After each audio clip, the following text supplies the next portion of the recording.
Hey guys, Michelle from OG Rose. I just wanted to do a quick reflection on motherhood in words. I titled this reflection that in honor of a class I had in college, my first ever college class called Motherhood in Literature, which was a fantastic tiny class. And I loved it. It was 6 women, including me and the TA.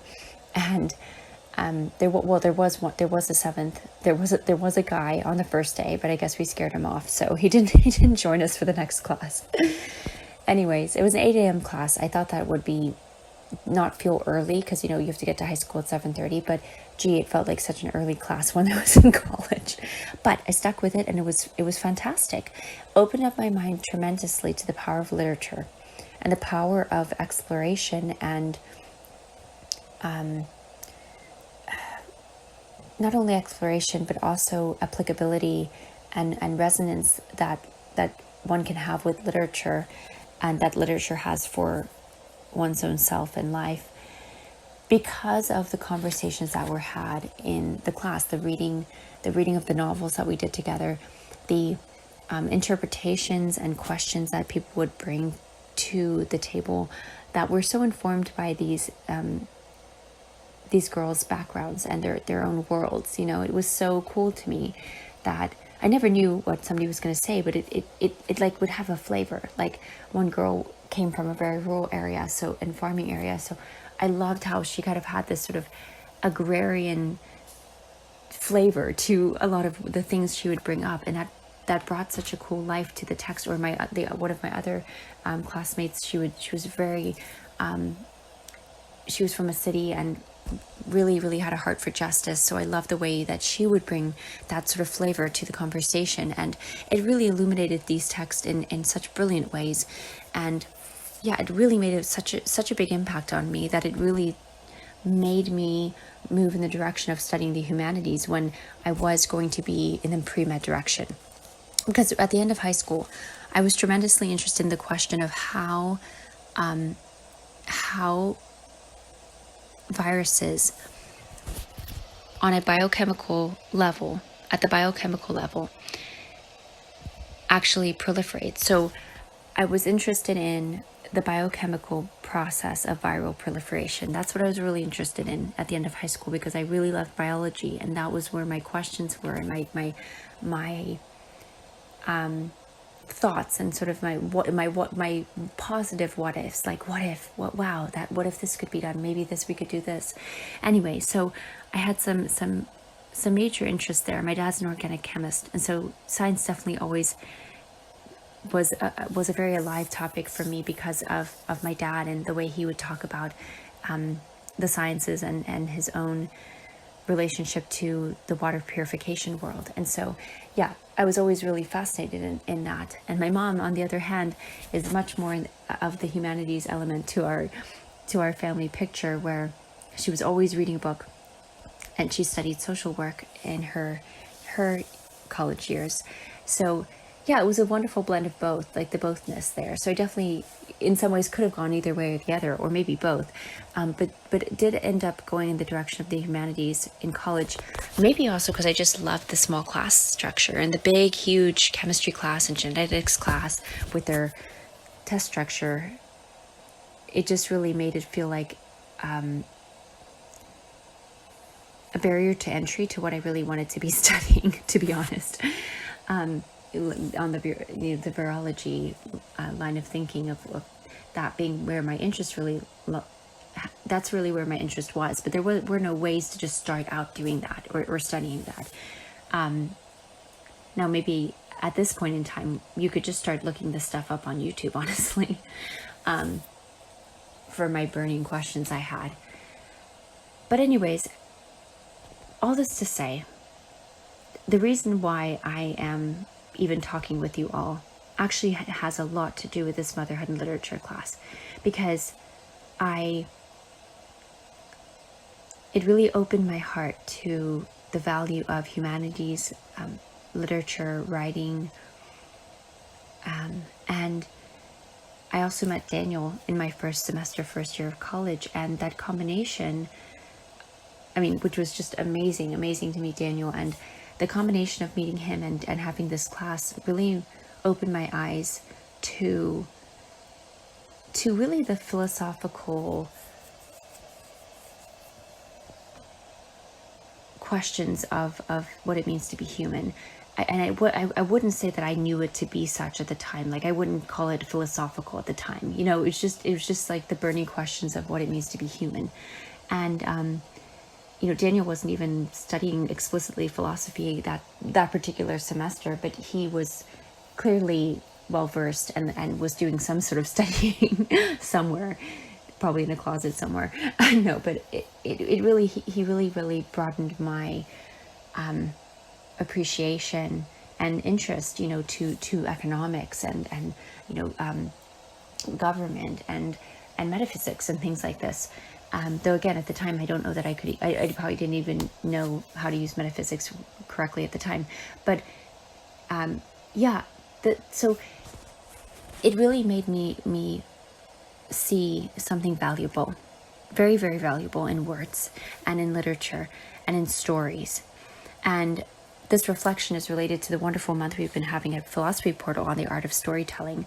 And so, yeah, I just wanted to kind of do my own little reflection on how I relate this to motherhood, and how I also relate this to the fact that we have this online space these days that are kind of like carrying on some sort of big conversation.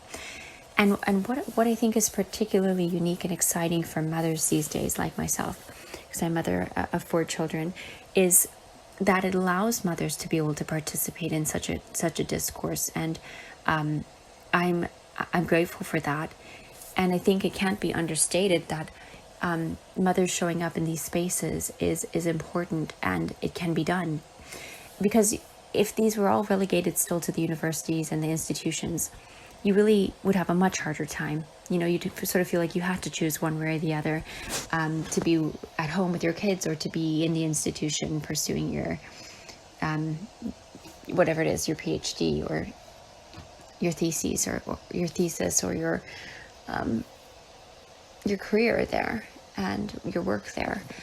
But today you really can cultivate your mind as you cultivate your home, and you cultivate your mind in your home too. Like, that is a type of cultivation of the mind in a different way, well, in a related way, an integrally related way. But yes, the reading, the thinking, the engaging, the being challenged on thoughts, the following a logic, all of that can be developed and cultivated while you also cultivate your home and family. And it's largely because, again, we have the technological affordances for that, to be able to use Zoom and still be able to be with your kids, right? You may have to multitask a little bit more. You may have to be a bit more strategic about when they may be having their larger stretches of free play, or like independent play, or time when they're doing such a thing where you can maybe have a window as well for perhaps the times when you need to have a concentrated conversation with another person or with other people. But it's fantastic because you really still can. You can do it. You can do it while nursing the baby. Like, you can do it while taking momentary breaks to help dress a Barbie doll or take somebody to the bathroom and back, you know, or answer a question. And so it's a wonderful, wonderful way and medium, the online space related to the physical quotidian tasks of motherhood, where both can be done. And yes, it may require some degree of, like I said, multitasking and some juggling, but you know, we are all already juggling things. And I think it's important to not think of juggling as necessarily bad. I think we should think of juggling as an opportunity for play and a cultivation of a deeper and more, how should I say this, an opportunity to learn a skill, like to develop that skill further, to be able to juggle well. Like, we see it if we, you know, the mime is doing his juggling routine, how captivating and fun that is to watch, right? So making it fun and understanding it to be a great opportunity, an exercise of mental fortitude and also play is a great thing. And so yeah, I guess I just really wanted to speak to that, because I think the risk for not seeing this as a avenue for mothers is that we again pit one against the other, right? The home life and being a mother versus having your career. And I don't think it has to be that way, especially not today, especially in light of the technologies and affordances that I've already mentioned. Being able to participate in the wonderful efforts and work of say Philosophy Portal or Voicecraft, or joining the net that we run, or being able to do the listening while folding, or listening to the podcast, or listening to an audiobook, and doing reflections such as these, or doing one's own writing. It's absolutely possible to do these things and do them while being a mother. So thinking of them as so able to be closely woven is important. It's really important. It's kind of like the concept of where Dave will talk at Theory Underground about workers with earbuds. So it's no, I do think there's a bit more of a delicate balance, because mothers with earbuds, honestly, you're just going to have to your ears are going to need to be available, even more so with children, because your full presence is so important. They need to know that your full presence is with them, and that they have your full attention. And so I think there is a bit more of a having to be discerning with how you do workers with earbuds. But I think that idea still holds strong and applicable here, because you can get creative with finding the windows when you can listen to something while you're doing the quotidian tasks that come with motherhood. And sometimes you can also find ways to do, instead of workers with earbuds, workers with speakers, right? Where it's something, maybe it's some topical thing it's a topic of interest and a topic of palatability, or is that a word? It's palatable for the children as well. And so you can listen to it all together. You can listen to it with one another and perhaps have some questions afterwards, or just see what kind of comes of it. And so it can become something that's more open and participatory for the family and the children. And Daniel and I will also many a time be recording something like one of our OG Rose conversations we're doing with one another, and still have the children around, and sometimes they may pop in, and sometimes they're just listening, or riding bikes in the driveway, but it's a great thing to be able to do both. And I also think it's important, because sometimes, unfortunately, I do think that there are a lot of mothers who may struggle with loneliness, or feeling like desiring to use their mind in a way that can kind of match the rigor that that a lot of their other tasks have for them, their hands, right, and their thought. Like, a lot of your thought as a mother is towards making sure that everybody's fed, and that all these things are sort of taken care of, and that these the things that you need to attend and complete are all done and accounted for, and so, and this isn't different from a male. Male has his own set of things that he will have to do as well. It's just kind of the road. It's kind of a constant. Well, Daniel and I talk about it in terms of demand versus pressure, right? The motherhood quotidian faces more of the demand than it is the pressure. And I would recommend you see our OG Rose conversation on that to expand, because it's an interesting topic, and it's important to, I think, to make that. It's an interesting exploration to make that distinction. But I do think it's true. And with the demands of motherhood, it's so wonderful, and it's also can be quite exhausting, especially if there's nothing to be dialectical with. I think having a dialectical relationship between a cultivation of the mind and the cultivation of the home means that the loneliness that sometimes is experienced in motherhood can be mitigated by her own self-work, and the work that is unique to her own curiosities and interest, and that to her own compelling, those compelling questions and interests that she has, or fascinations, right? To explore those things, and be able to do it in a way that's kind of communally recognized and seen and engaged with too, so that there's a reinvigoration of the mother to be able to pour back into her children in her home, and all while she's still being able to be in her home, in her space, if you will. And so yeah, it's a wonderful opportunity and an important one, because I think sometimes mothers do need that. They need to be able to have their own project, which then feeds that then feeds back into the broader project of building a home and building a family. And I guess what I mean to say with that is to put it in perhaps more precise language, for the mother to continue to cultivate her own intrinsic motivation is a wonderful way to demonstrate that to her children, for them to hopefully see or catch a glimmer of, that may encourage them to also cultivate their own intrinsic motivation. And I think that's a wonderful thing, because in a sense, the project is to build a home and a family. But you can't really make like people your projects, or your children your project, because they're their own people, they're their own becoming. And so, yes, you provide for them, you nurture them, you provide the environment for their becoming, and you provide the attention and the care, and the provision.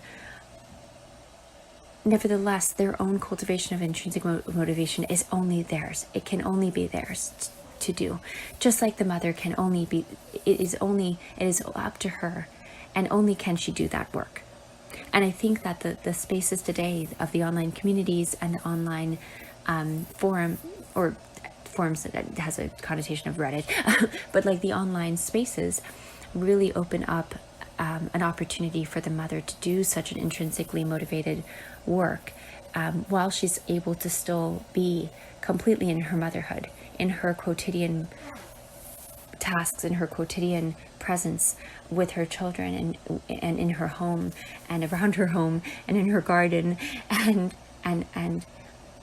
so I think this is important, and I'm grateful for thinking our modern moment technologically and motherhood, and how these things can actually hopefully benefit the vital role and I almost want to say not just role, but how do I say it? Role will work. The vital and necessary presence and person of mother. Maybe I should say person of mother versus simply the role of motherhood, but the person of mother in our society, because there would be no society without mothers and without fathers and without children and beings. And so we want to be able to do that well, though, because otherwise people forget, right? We all can forget. And people can forget why we're even here, right?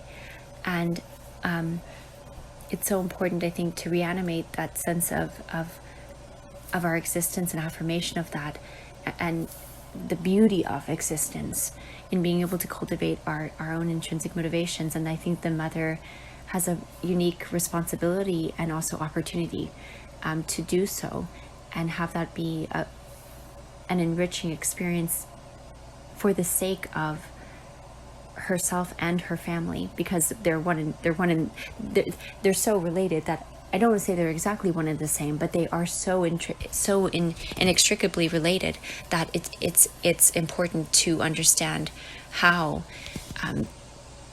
the cultivation of intrinsic motivation is going to be really tied to, I want to say, the mother really doing that, taking that opportunity upon herself and utilizing it for the good, and hopefully also the beautiful and the true. So thank you for letting me share, and if you have any thoughts, questions, concerns, contradictions, Oh my gosh. So, okay, really fast. Then I'll wrap this up. Daniel and so I did end up taking more literature classes, and so Daniel was also studying literature as one of his majors, and I'm not trying to blame him. Love you, babe. He recommended we take this 18th century poetry class together, and the teacher would always end the class with questions, concerns, excoriations. I hope I'm saying that word right, but basically it means like anything you might want to contend with him about or disagree about, right? But the word itself means like, I think it means to flay or something, like the skin, which is so horrifying. But he always said it at the end of his classes. That class was really hard, and the teacher was fantastic, but it was a discussion class, but really it should have been like a lecture class, because he was just so knowledgeable and so lacking in the ability to facilitate a conversation without us feeling like we were gonna say the wrong thing. So I guess not all small classes are going to necessarily be as relational and, conversational and, dialogos vibes. It can also just be like crickets and being afraid to speak because somehow you're feeling corrected every time you try to start a conversation. So, but again, he was an incredible teacher, incredibly smart and knowledgeable about 18th century poetry. But we always joke, Daniel and I, because when we go to this class, we have to take the elevator down into the depths of the library. We talked about it like descending into hell or something like that. It was in the rare books collection area. But anyways, just wanted to share another fun little memory from college and my early foray into literature and humanities. But I'm grateful for motherhood. I'm grateful for motherhood in words. I'm grateful that the online spaces are mediated by words, and that mothers can also participate and engage in words in a manner that enhances and brings her into even greater alignment with her role as mother and cultivator of intrinsic motivation for herself and for her family and children, by creating the right conditions and environment for that intrinsic motivation to come forth. So thank you again, and I hope you have a wonderful, wonderful day.